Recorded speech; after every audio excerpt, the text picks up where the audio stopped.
Do you ever feel like you're in a relationship with a ghost? Your partner is right there, beside you on the couch or across from you at dinner, but you feel completely and utterly alone.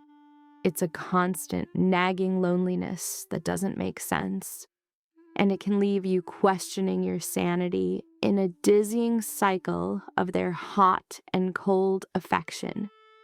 One day you feel cherished, the next you feel invisible, as if you imagine the entire connection. The experience is confusing, draining, and deeply isolating. You start to wonder, am I asking for too much? Am I being too sensitive? The answer is no. What you're likely experiencing is a relationship with what we can call an emotional ghost. It's important to know this isn't a clinical diagnosis, but a way to describe a very real pattern. Dating someone who is physically present but emotionally absent. They haunt the edges of a real relationship, offering just enough to keep you there, but never enough to make you feel truly seen or secure. So let's look at the 7 telltale signs that you're with an emotional ghost, so you can stop questioning yourself and finally see the situation for what it is. Sign 1. They are a master of the vague. One of the first and most confusing signs is their allergy to clarity. When it comes to defining the relationship, your future, or any kind of commitment, they are masters of the vague. You might ask where things are going, and they'll say something like, "Let's just enjoy the moment," or "Why do we need a label?" This isn't them being spontaneous. It's a way to keep their options open and avoid being pinned down. This vagueness also applies to plans. They might talk about a trip you could take someday, or a future where you might live together, but it's all shrouded in a fog of non-commitment. The details never get nailed down. This behavior often comes from a deep-seated fear of commitment or a fear of losing their independence. For you, it creates a constant state of uncertainty, leaving you waiting for a someday that stays comfortably on the horizon, never getting any closer. It's how they maintain a connection without having to truly invest in it. Sign 2. Deep conversations are met with a wall. You try to open up.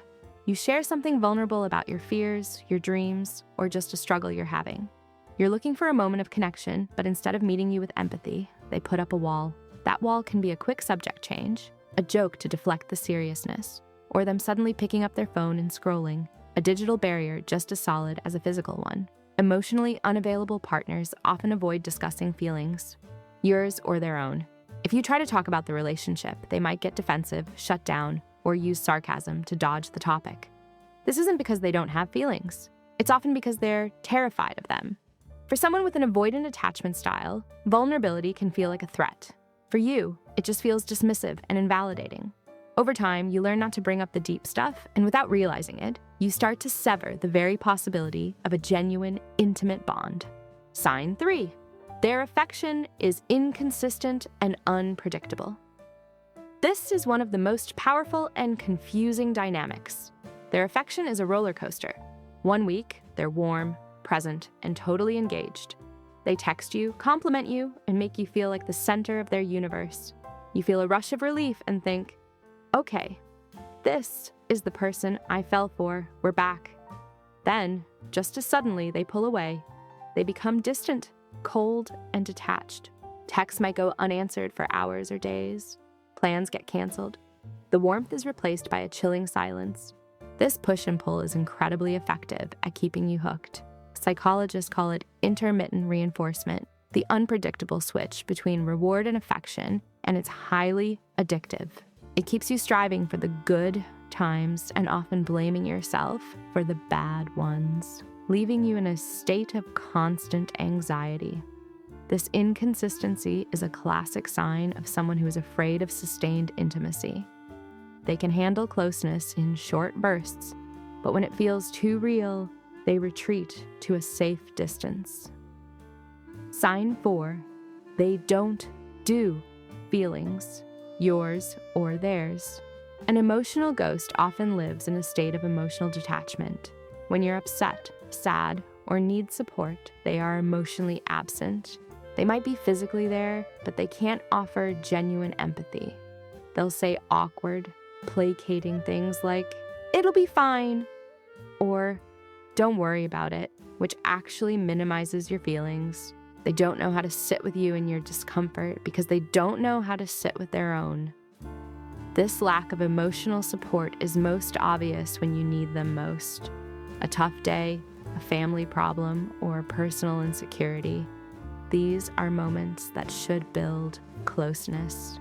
But for the emotional ghost, these are moments to flee.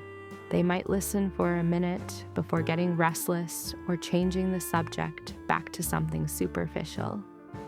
They simply don't have the tools to provide emotional support during distress.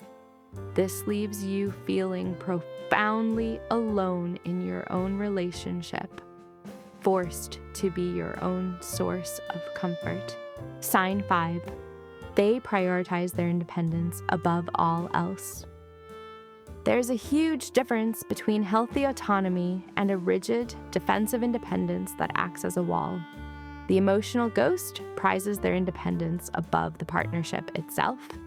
Any attempt to build a we is seen as a threat to their I.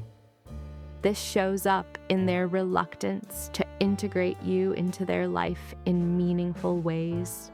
Maybe they hesitate to introduce you to their closest friends or family, or they make major life decisions about their career or where they live without even consulting you. Their life often seems to run on a parallel track to yours, rarely intersecting in ways that signal a true partnership. They need a lot of space that feels less like healthy alone time and more like a permanent buffer zone. This isn't just about having separate hobbies. It's a deep-seated fear of losing themselves in the relationship. While they enjoy your company, their main priority is protecting their self-contained world, a world where you feel more like a visitor than a resident. Sign 6. They invalidate your needs. You've hit a breaking point, so you decide to speak up. You calmly say, "I feel lonely when we don't connect," or "It would mean a lot to me if we could talk about our future." Instead of hearing you, the emotional ghost flips the script. Suddenly, you are the problem. They might say, "You're being too needy," "You're so dramatic," or "You're overreacting." This is a powerfully invalidating tactic. While not always intentional manipulation, this defensiveness turns your reasonable emotional need into a supposed character flaw. It's a way to shut down a conversation they find uncomfortable. Over time, this can be incredibly damaging, making you believe that your basic needs for connection and reassurance are wrong. You start to silence yourself, convinced you're too much, when the reality is you're with someone for whom any need feels like too much. Sign 7. They keep you at a perfect distance. If you mapped out their behavior, you'd see a clear pattern. They are experts at managing distance. They keep you just close enough to stop you from leaving, but far enough away to prevent real intimacy. It's the perfect distance for them. A superficial connection where they get the comfort of companionship without what they see as the risks of vulnerability and commitment. The conversations stay light, the activities are fun, but rarely build a deep connection, and the relationship exists in a comfortable but hollow limbo. They give you just enough hope to stick around, a sweet text, a fun date night, but the emotional foundation is never built. You might be allowed in the lobby of their heart, but you're never invited into the inner rooms. This is why you can be with them all the time and still feel that profound loneliness. You are physically present but emotionally kept at arm's length. If these signs are hitting home, please hear this. It is not your fault. You didn't cause their emotional unavailability, and you cannot fix it for them. This behavior is a coping mechanism, often rooted in their own history, like past trauma, a deep fear of rejection, or an avoidant attachment style learned in childhood where showing emotion was discouraged or unsafe. Their emotional distance is a form of self-protection. They build walls not to hurt you, but to protect themselves from a pain they believe intimacy will cause. Understanding this isn't an excuse for their behavior, and it doesn't mean you should endure it, but it can help you take it less personally. Their withdrawal isn't a reflection of your worth. it's a reflection of their own internal battles. Recognizing you're with an emotional ghost is the first painful step, so what's next? The focus has to shift from changing them to empowering yourself. First, start setting firm boundaries. Decide what you will and won't accept. This could sound like, I'm not available for a relationship without clear commitment, or I need a partner who can talk through feelings.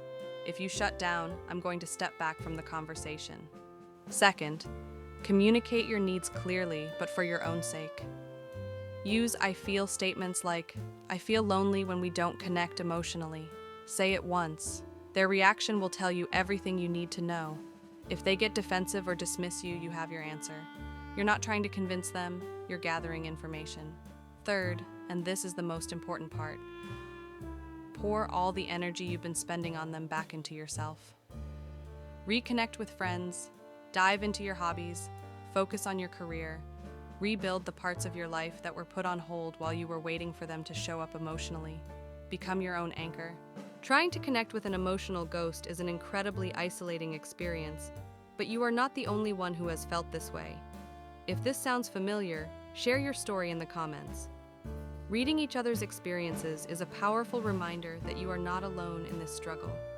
And for more content to help you build healthier relationships, make sure to subscribe and follow along. Remember, wanting an emotional connection, consistency, and a partner who shows up for you is not being needy. It's the baseline of a healthy, loving relationship.